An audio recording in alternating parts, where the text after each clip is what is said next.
ये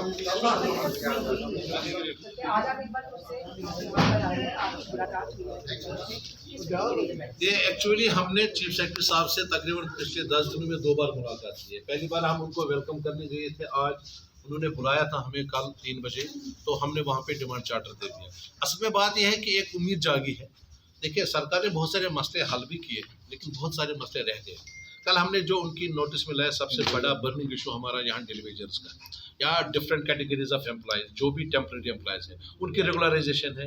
इसी तरह से हमारा जो जीपी फंड जब रिटायर हो जाता है या बीच में किसी को ज़रूरत पड़ती है अपना पैसा वो वहाँ जमा कर रहा है, उस जीपी फंड वो रोडे अटका रहे हैं, पैसा नहीं मिल रहा है, वो हमने उनकी नोटिस में लाया। इसी तरह से मिनिमम वेजेस एक्ट, अब देखिए स्मार्ट सिटी की गाड़ियाँ हैं, ड्राइवर 18,000 तनख्वाह ले रहा है, यहाँ दूसरे मौके में 9,000 रुपये काम हो रहा है।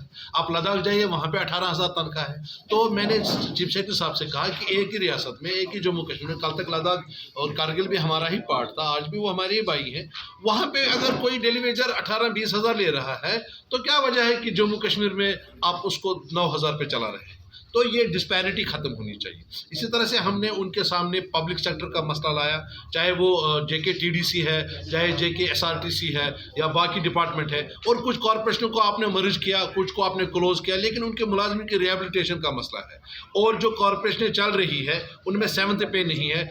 RTC ने 200 करोड़ रुपए कमाने के बावजूद भी उसके पास 7th पे नहीं है, उसके पास DA नहीं है, उनके कंसोलिडेटेड ड्राइवर्स रेगुलर नहीं हो रहे हैं। क्या वजह है? अगर पैसा भी है, हर सब कुछ है, तो सरकार इस चीज़ को सीरियसली ले और उन कॉरपोरेशनों को अलाउ करे कि वो ये करे। इसी तरह से आपने 74th अमेंडमेंट, कॉन्स्टिट्यूशन अमेंडमेंट को इम्प्लीमेंट किया यहाँ पे, जब आर्टिकल यहाँ पे एब्रोगेट हुआ, उसके बाद में म्यूनिसिपलिटी को चला गया HPHE, तो आधा आपने इम्प्लीमेंट किया, आधा नहीं किया। तो हमने कल कोशिश की कि हम मुलाजमिन के सारे मसाइल उनके पास ले आए। उन्होंने PDD को कॉरपोरेशन बनाया, लेकिन PDD मुलाजमिन की तनख्वाह के लिए तो प्रोविजन रखना पड़ेगा, बजटरी प्रोविजन, उनके लिए रिस्क अलाउंस रखना पड़ेगा। वहाँ जो इंचार्ज ऑफिसर काम करे, इंचार्ज पे या तो वो सिस्टम खत्म करे, सब अपने सब्सटेंटिव पोस्ट पे काम करे, या फिर उनको प्रमोशन दी जाए। तो आपको उम्मीद है कि आपकी डिमांड्स पूरी होंगी? हमें पूरी उम्मीद है। Chief secretary being a son of soil, मैं ये नहीं कहता हूँ कि जो बाहर से आते हैं वो काम नहीं करते हैं, लेकिन हमें एक उम्मीद है कि उनको यहाँ का जो रहन सहन है, यहाँ लोगों की जो उम्मीद है, उससे पूरी तरह वाकिफ़ है। तो मुझे पूरी उम्मीद है कि चीफ सेक्रेटरी साहब एक पॉजिटिव फ्रेम ऑफ माइंड के साथ हमसे मिले हैं, तो हमें उम्मीद है कि वो हमारे मसाइल हल करेंगे।